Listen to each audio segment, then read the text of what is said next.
Have you ever stood on a boat with the people you love and realized the ocean might be kinder than they are?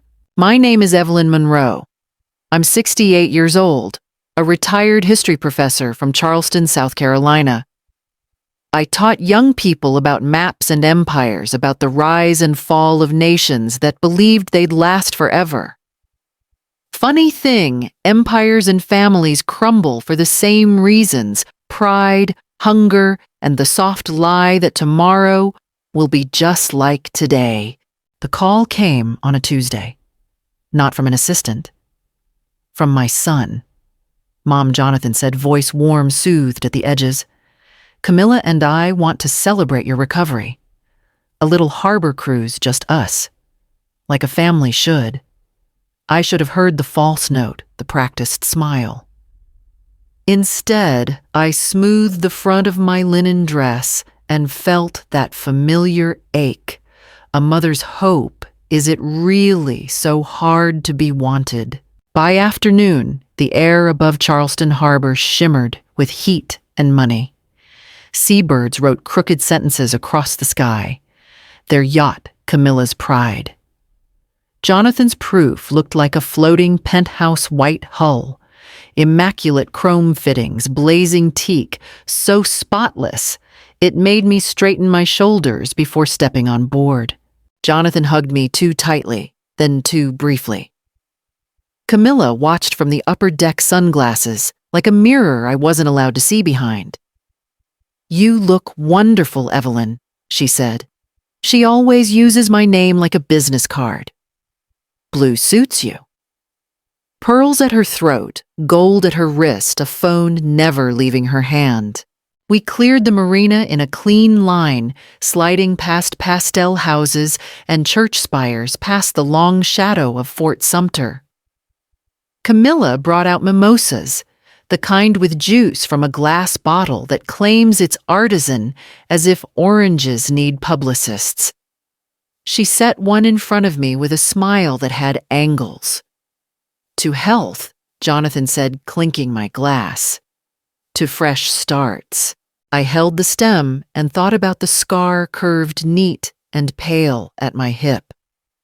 6 weeks post-op walking without the cane, except for longer day stitches, like a line drawn under one chapter and before the next. To fresh starts, I echoed. At first it was easy. Weather small talk, the way the light looked on the water. Jonathan asked if I'd been comfortable in the condo. Whether the downtown traffic still bothered me. Whether I'd thought more about simplifying complex documents. He made it sound like we were discussing pantry labels. I thought your father's trust was already simple, I said. Your Uncle George called it idiot-proof. Camilla laughed the kind of laugh that doesn't show teeth. Probate can be a labyrinth, Evelyn. Judges' filings, appraisals. Sometimes a family just needs a clean line. We drifted beyond the tour boats and bachelor parties, the water darker, rougher in color. The skyline softened and blurred behind haze. I felt the boat pick up speed, then slip into that steady hum that says autopilot and open water. Camilla tilted her phone like she was aiming for the sun and not my face. The light is perfect, she murmured. Her screen flashed selfie me, caught in the corner of her curated life glass in hand. Jonathan leaned against the rail. Casual practiced. Mom, do you remember the paperwork after your surgery? The forms we brought you at the hospital. We were worried pain meds, anesthesia. You know how that fog can be. We just wanted to help. Temporary, I said. You said it was temporary. You told me you'd switch the bill paying back after a month. He nodded, eyes on the horizon like it had the answers. Of course. We did. It's just, while we're talking about it, Camilla and I wondered if you'd considered purely for simplicity consolidating a few things. The waterfront house, the accounts. It makes transition so much easier. That word. transitions. Clinical as a scalpel. I set my glass down. The bubbles sounded too loud. My doctor says my memory is fine. We're not saying it isn't, Camilla said quickly. Just, we've noticed you've been forgetful. A little. Names, dates. It's normal. No stigma. She held the phone lower now, chin-tucked camera angled upward. Flattering for her, unflattering for me. I thought of the night I'd stood in my own doorway, keys in the wrong hand because I couldn't balance the groceries and the cane. Jonathan had watched me fumble, then smiled like a man told a secret. The yacht turned slightly shoulders of water, lifting us. The harbor was the city's long arm now, not its heart. I breathed in salt and sunblock and machine. I'd like to stay closer to shore, I said. I kept my voice light, the way you speak to a frightened horse and a child with a match. Jonathan didn't answer. Camilla adjusted her sunglasses and walked toward the bow, her hair catching light like a trophy. He tried again, softer. We're just trying to make sure you're taking care of Mom. The world is complicated. People take advantage. My father said the same thing. I folded my hands to keep them from shaking. That's why he built everything the way he did. Camilla came back with a leather folder unzipped with a small sound that felt like a zipper, closing on a dress 2 sizes too small. We thought it might be helpful to review options. Durable power of attorney. Trust amendments. You wouldn't have to worry about anything. Options, amendments, words that could move a lifetime like furniture. I looked at Jonathan's face and saw my boy at 6. The scraped knee, the quiver of his lower lip. The way he'd said, I'm okay before the tears came anyway. Then the image flickered, and there he was, again, at 40 eyes. A colder blue. The knee healed. The hunger never. I'm not signing anything on a boat, I said. Silence settled like a sheet. The engines held their note. Camilla's phone kept its red light, tiny and patient. We can do this the easy way. Jonathan said so gentle it made my skin crawl, or the hard way. I taught the hard way for 32 years, I replied. It isn't nearly as interesting as people think. Camilla stepped behind me, too close for politeness, far too close for love. The wind lifted the edge of my scarf and laid it across her wrist like a ribbon tying us together. Her perfume was cool and expensive and not meant for afternoons. I'm not sick, I said. You don't have to be. She whispered near my ear, soft as the edge of paper. You just have to be quiet. Her hand touched the rail beside mine. The horizon widened. The water darkened. Somewhere, a gull cried like a hinge. Camilla leaned in, and her voice was the last warm thing on that deck. Say hello to the ocean, Evelyn. When the ocean closes over your head, you learn quickly what you're made of. Salt burned my eyes. Fabric dragged me down, and the silence under that green water was heavier than any coffin. I kicked, fought, cursed through the bubbles. My hip screamed with every movement, but I wasn't ready to be a headline in my own obituary. I broke the surface. Once, twice, saw the white hull sliding away, Camilla's sleek figure against the rail. Jonathan's voice pretending to call my name. Pretending. The boat turned, engine rising, and then they were gone. For a heartbeat, I wanted to stop, to let it be finished. But then I remembered Robert, my late husband, how he used to wake me before dawn for laps in the college pool. The water's cold, he'd say, but it makes you honest. So I swam. honest, furious, alive. That's when I heard another engine, smaller, rougher. A fishing vessel creaked into view, nets hanging like tired flags. A man's voice shouted, "Hold on, senora," and strong arms hauled me aboard. He was weathered skin the color of teak-beard silver from salt and years. Captain Ray Delgado. Beside him, a girl no older than 16. Brown eyes, wide hair, and a messy braid, Sophia, his granddaughter. "Holy Mother," Ray muttered, wrapping me in a blanket that smelled of brine and diesel. "What kind of family leaves you to the sharks?" "The kind who inherit $3 billion if I disappear," I whispered, my teeth chattering so hard the words came out in pieces. Ray looked at me for a long moment, not judging, not pitying, just seeing. "Then it's lucky you found a fisherman, not a lawyer. They could have radioed the Coast Guard, could have delivered me neatly back into the arms of the same children who wanted me dead. Instead, when I clutched Ray's sleeve and begged, "Please, not yet, not them," he nodded once. "Sometimes doing the right thing," he said, "means breaking the rules." By dusk, we slid into a hidden dock near St. Augustine, a place only locals know. Ray led me up weathered steps to a narrow inn painted saffron yellow. A woman in her 70s opened the door before he knocked. "Mrs. Patel."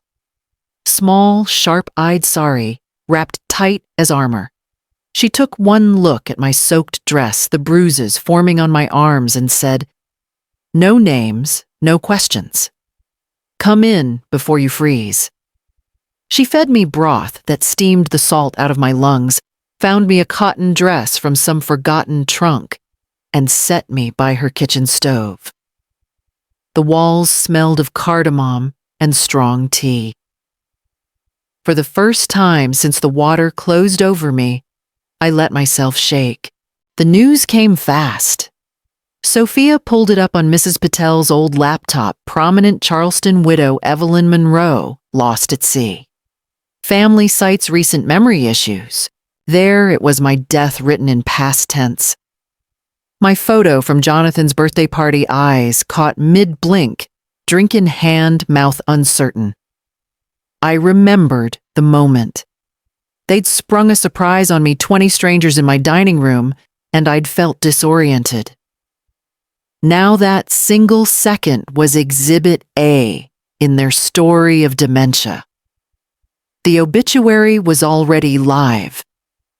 Donations requested to the Alzheimer's Association. "They're not just killing me," I said softly. "They're erasing me." Mrs. Patel placed a firm hand on mine. "Then you write yourself back." That night, I couldn't sleep. Every creak of the house sounded like footsteps. I replayed the shove, the cold Jonathan silence. But beneath the fear was something sharper. A kind of clarity.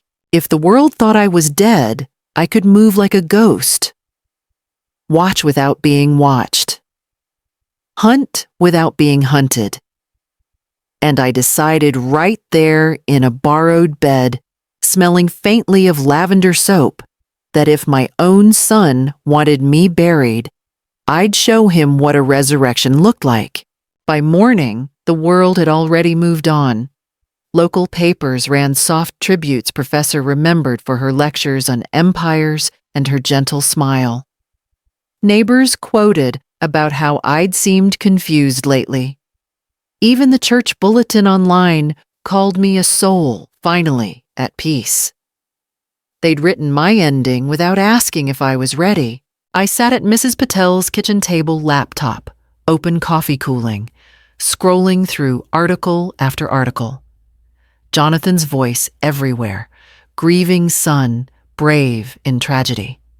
Camilla photographed in black eyes, wet but perfect hand, clutching her pearls. They were painting a portrait of me as a fragile relic, a woman too tired for this world. It almost worked. Seeing my own obituary does something to the bones. It makes you wonder if maybe you are finished. But then I read one detail that snapped me awake. A line buried in a news piece: the family has filed preliminary documents in probate court to ensure continuity of the Monroe estate. So fast, so prepared, too prepared. Somebody help them, I whispered. Ray had dropped by to check on me bringing oranges from the market. He leaned against the counter, arms crossed, eyes narrowed. What do you mean Jonathan doesn't know probate law? Camilla doesn't know how to rewrite a trust overnight. They had guidance, a lawyer, maybe more. Mrs. Patel set down her teacup with a soft clink. And whoever helped them will not stop. People who taste easy money never stop. She was right. This wasn't just betrayal inside one family. There was a network under the surface, pulling strings, laying documents in neat rows so my children could step into wealth without a single wrinkle. I remembered the papers Jonathan had slid across the yacht's table, the calm confidence in Camilla's voice. They weren't improvising. They were following instructions. From whom that question burned hotter than grief. It meant I wasn't only fighting my son and his wife. I was fighting something larger, colder, more practiced. I stared out Mrs. Patel's kitchen window. St. Augustine's Street glowed with lamplight coquina walls catching the sun. Tourists laughed outside the sound of life moving forward. And here, I was a ghost in my own story, deciding whether to stay buried or rise. I chose to rise. I pulled a notepad toward me and began to write names: my accountant, my lawyer, Jonathan's consultants, anyone who'd had access to Robert's empire after his death. I underlined them, drew arrows, circled questions. Somewhere on that page was the person who had orchestrated the lie that I was incompetent. Somewhere on that page was the shadow I'd have to drag into the light. I closed the notebook with a snap. They wanted me gone, I said to no one in particular. But ghosts don't just vanish. Sometimes ghosts hunt. There's a saying I used to tell my students: history turns on the smallest hinge. A letter misdelivered, a step in the wrong direction, a whisper overheard. For me, the hinge was a name written in careful script across a forged birth certificate. But let me begin at the moment the storm truly broke. It was 3 days after my funeral. I was still living as a ghost at Mrs. Patel's inn, keeping the curtains drawn, when a man knocked at the side door. Not loud, just 2 measured taps like someone certain I'd answer. Thomas Keene. He introduced himself as a private investigator, 50-ish gray, at the Temple's jacket a little too sharp for the Florida heat. He claimed Mrs. Patel had called in an old favor. She said you were being hunted, he told me. And I've made a career out of hunting the hunters. He spread photographs across the table, Jonathan and Camilla walking into a glass building in Savannah. Not a law office. Not a bank. A fertility clinic. Whitestone Reproductive Services, Thomas said. Private, high-end, airtight. People pay them in cash to keep things quiet. I stared at the sign above the entrance in the photo. A clinic. My son had never once mentioned wanting children. He and Camilla were too busy, too career-driven. Or so they told me. Why would they be there, I asked, though? A part of me already knew. Thomas tapped a finger on the image. Because 8 months ago they made arrangements for a child, a newborn. One that would look like theirs on paper. He slid another photo forward. An official-looking document. Birth certificate. Father Jonathan Monroe. Mother Camilla Monroe. Child Henry Monroe. Born 3 weeks ago. 3 weeks ago, and 4 days before they shoved me into the Atlantic, Camilla had stood on that yacht in a fitted silk dress, sipping champagne, no sign of a woman who'd just delivered a baby. My stomach turned. "This is fake," Thomas nodded. "Exactly. And when you fake a birth certificate, there's usually a body behind it." I gripped the edge of the table. A body. A young woman forced into silence. An infant passed like an heirloom. My son and his wife weren't just thieves. They were traffickers in blood and paper. That was the moment the betrayal changed shape. It was no longer about my $3 billion. It was about an innocent life they'd dragged into their scheme. I looked Thomas in the eye, and my voice was steadier than I felt. "We find that child. We find the truth. Whatever it costs." I thought I was ready for anything. I'd survived betrayal, the Atlantic, my own obituary. But nothing prepares you for the sound of a baby crying in a house that used to be yours. Thomas traced Jonathan and Camilla's steps back to Charleston, to my old antebellum home, the house I had signed over thinking family meant sanctuary. He said a private nurse had been hired there, someone who stayed during the day, while my son and daughter-in-law played the grieving airs. Her name was Abigail Moore. 35 single mother, no record. Clean. She thought she was caring for a miracle child of wealthy parents. She had no idea the miracle was built on a coffin. I went myself. Against every instinct. Against the pounding of my heart. It was a humid afternoon when I walked up those marble steps and rang the bell. The nurse opened the door bottle in one hand, soft blue scrubs patterned with cartoon giraffes. "Can I help you?" she asked, polite, guarded. "My name is Evelyn Monroe," I said quietly, "and I believe you're holding my grandson." The blood drained from her face. She stared as if she'd seen the ghost the newspaper said I was. You're supposed to be dead." I stepped inside without waiting. Yes, I've read the articles. Fascinating fiction. And then I heard him. A gurgle. A tiny, insistent cry. In the living room, my living room sat a bouncy seat draped in designer fabric, a child nestled inside. Dark hair. Brown eyes too serious for their size. My knees almost gave way. "Oh," I whispered, bending closer. "Oh, you beautiful thing." Abigail clutched the bottle tighter. "His name is Henry," she said automatically, then faltered. "At least.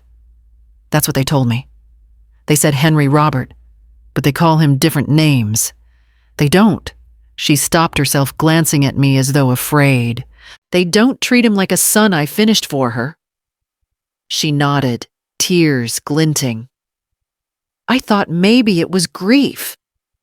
Maybe they're just cold. "But you, who are you to him?" "I'm the woman they tried to erase so he could be written into their lie."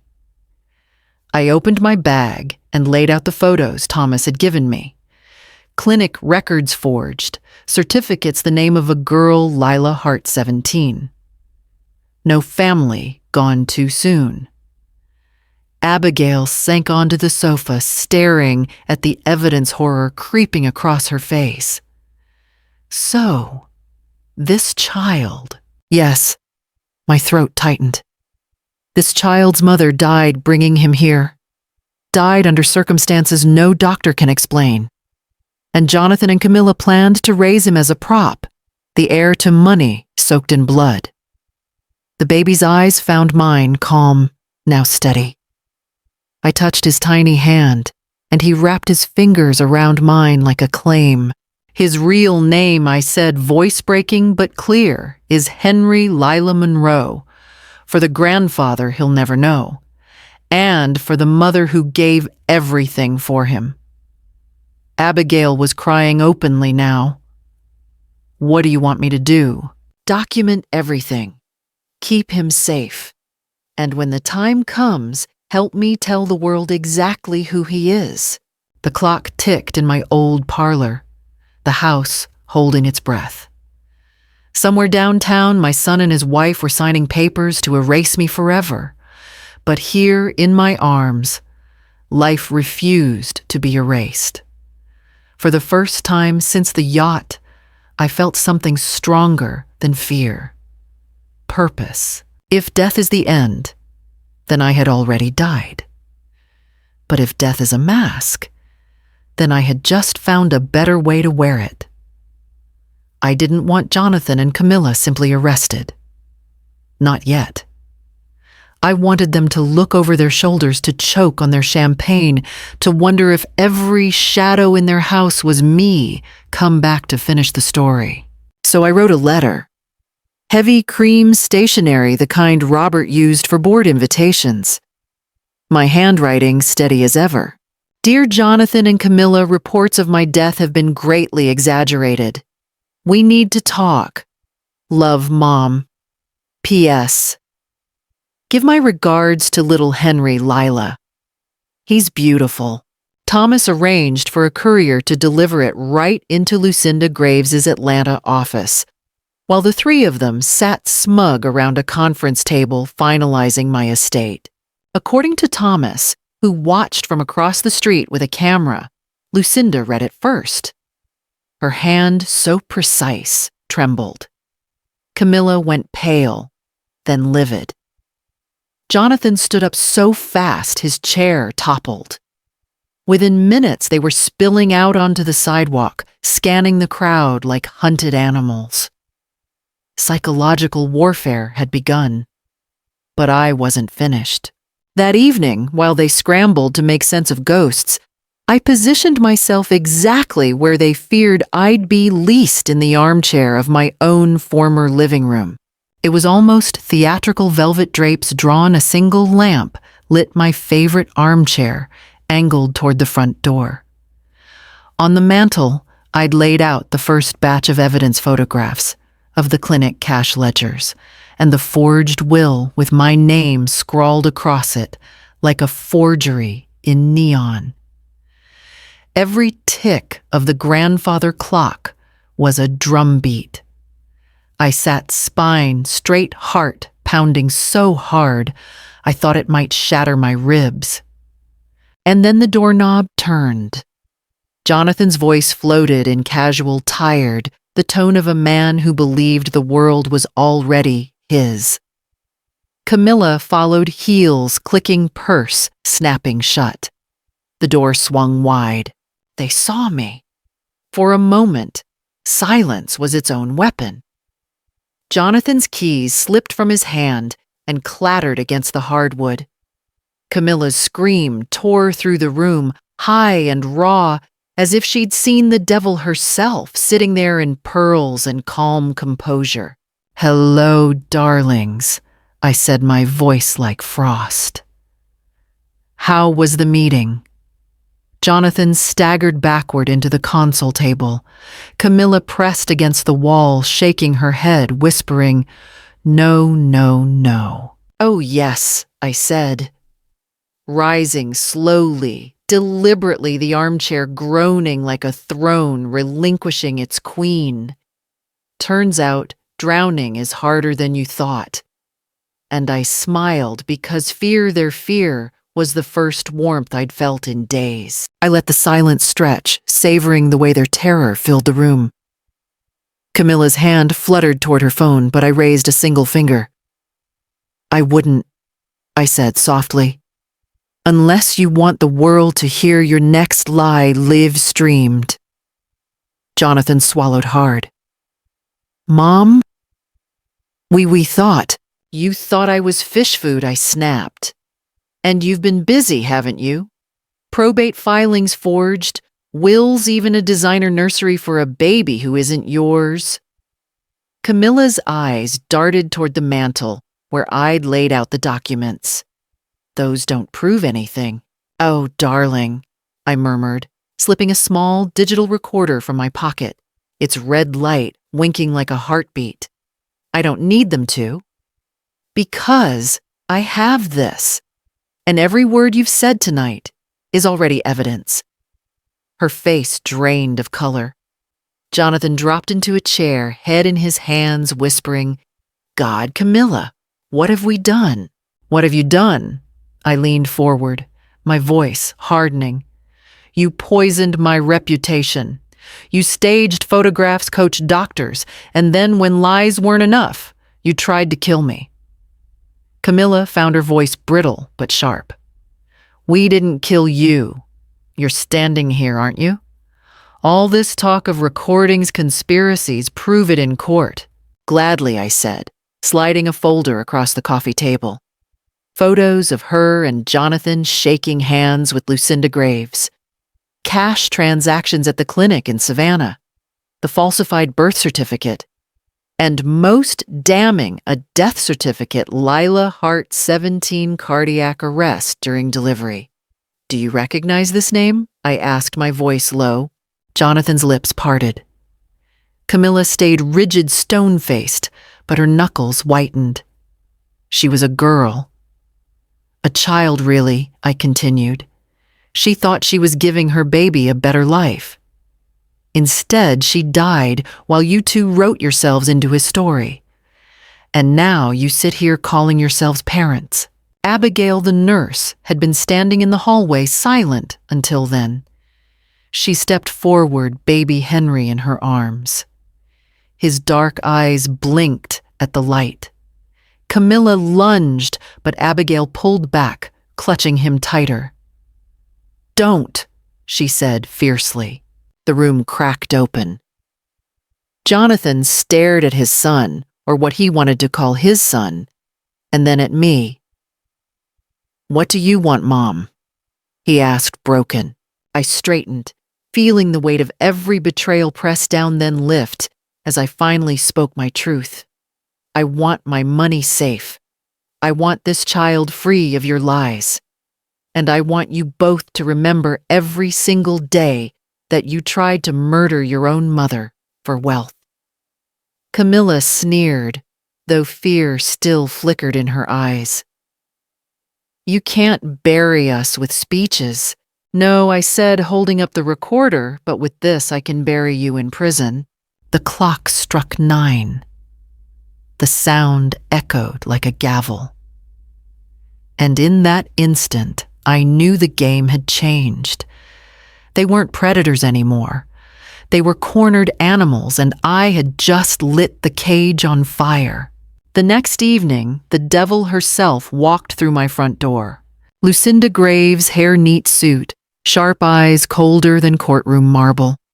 She carried a leather portfolio, as if this were nothing more than a negotiation over stock dividends. Jonathan hovered at her side, pale and sweating. Camilla sat rigid on the sofa, mascara smudged, pretending composure.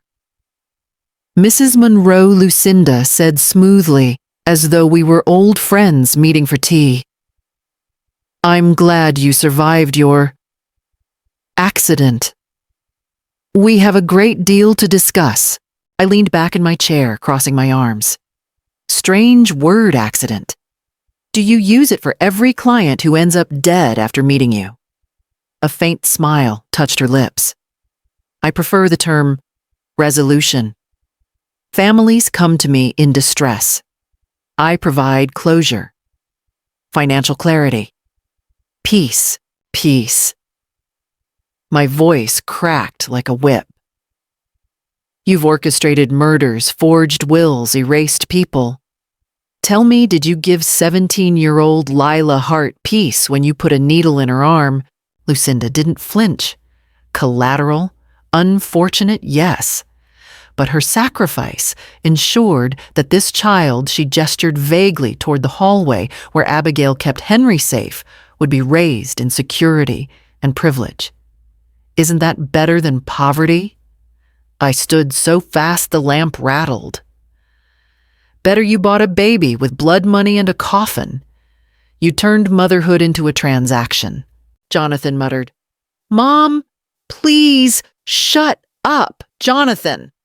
My voice cut him down sharper than I intended. You sold your soul for a trust fund.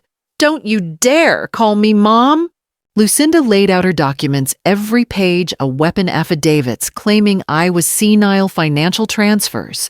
In neat rows, a replacement will with my forged signature. Whether you like it or not, she said coolly, you are already gone on paper. Courts believe it. Banks believe it. The public believes it. All that's left is for you to disappear properly this time. Her calm chilled me more than the Atlantic ever had. She spoke of my death as if scheduling a dental cleaning, and then she leaned closer, her perfume sharp as iron. You won't be number 1, Mrs. Monroe. You'll be number 38. 37 cases resolved before you. Everyone ruled an accident. Do you really think you're special? My pulse thundered, but I forced a smile. Yes, because unlike the 37 before me, I'm not alone tonight. That's when the windows shattered inward. Agents in dark jackets flooded the room, rifles raised, voices roaring commands. FBI. Boots slammed, the hardwood hands wrenched Lucinda's arms behind her back. She actually laughed, high, brittle disbelief curdling into rage until the cuffs snapped shut. Lucinda Graves, an agent, barked. You're under arrest for conspiracy to commit murder, wire fraud, elder abuse, and racketeering. Jonathan froze, eyes wide like a boy caught with blood on his hands. Camilla screamed, thrashing, as 2 agents dragged her away. And me. I sat back down in my armchair, heart hammering, and let the chaos wash over me. For the first time in weeks, I wasn't the prey. I was the witness, the survivor, the ghost who refused to stay buried. When the shouting quieted, when the handcuffs gleamed under the lamp and the house smelled of gun oil and fear, I finally exhaled. Lucinda Graves was dragged out first, still spitting words like daggers. This won't hold up. You need me. I own your judges.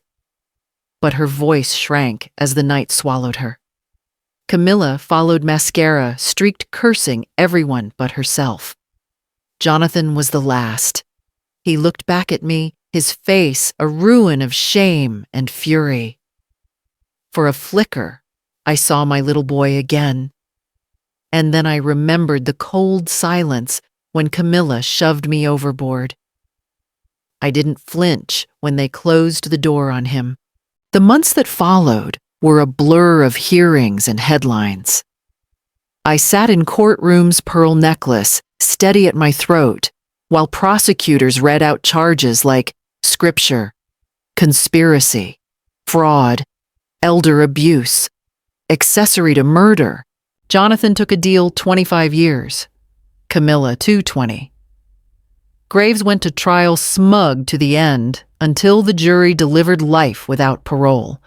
And as the network unraveled, 17 more names fell corrupt examiners, greedy heirs, doctors who sold prescriptions like poison. The obituary they had written for me became their own epitaph. But the greatest victory wasn't in the sentencing. It was in the nursery. I stood before a family court judge, Henry, swaddled in my arms, Abigail by my side. The paperwork was thick, but the truth was simple. He deserved more than lies. His name, I told the judge, voice steady, is Henry Lila Monroe, for his grandfather who built our family's legacy. For his mother, Lila, who gave her life for him. And for me, the woman who will raise him with the truth. The judge's gavel struck. Just like that, Henry was mine. Not by blood, but by choice, by love. Now, 5 years later, I sit on the porch of Mrs. Patel's inn in St. Augustine, rocking gently, while Henry chases fireflies on the lawn. He is bright, curious, alive with the kind of laughter that cleanses a house of ghosts. He knows who he is. He knows his birth mother's name. He knows his adoptive mother nearly drowned because greed eats its own children. And he knows one lesson above all, that family is not the people who share your blood, but the people who would pull you from the water when the ones you raised tried to sink you. Jonathan writes letters from prison sometimes. He wants forgiveness. He says he was manipulated. Maybe one day I'll answer. Maybe not. Camilla doesn't write at all. Graves will die behind bars. And I am 73, alive, unburied, and unafraid. If you take anything from my story, let it be this: you are never too old to choose life, to protect innocence, to build a new family from the ashes of betrayal. Because ghosts don't just haunt. Sometimes they rise. You know, when I look back, the part that hurts the most isn't the water or the cold or even the betrayal. It's the silence. The silence of a son who chose wealth over his mother's heartbeat. But here's the truth I've learned, and maybe it's something you need to hear tonight. Blood doesn't make family. Love does. Loyalty does. The people who pull you up when others push you down, that's your family. At 68, I thought my story was finished. At 73, I know it's only just begun. I have a little boy who calls me grandma, who knows his history and carries his mother's name like a crown. I have friends who became my kin, not because they had to, but because they chose to. And I have my dignity intact, unbroken, something no betrayal could steal. So if you're listening to me right now, maybe nursing your own wounds, maybe wondering if you matter, remember this: you are not defined by who abandoned you. You are defined by who you choose to be when you rise. Family isn't about inheritance. It isn't about who shows up in your will. It's about who shows up when you're sinking. And if my story tells you anything, let it be this: you can start over, no matter how old you are, no matter how much you've lost. Because sometimes ghosts don't fade. They shine. If my story touched, you don't keep it to yourself. Subscribe so you don't miss the next chapter, and share this video with someone who might need a reminder that it's never too late to begin again. And tell me in the comments, where are you listening from tonight? A city, a small town, another country? I'd love to know where my voice has reached, and maybe, just maybe, remind you that none of us are truly alone. Your voice matters.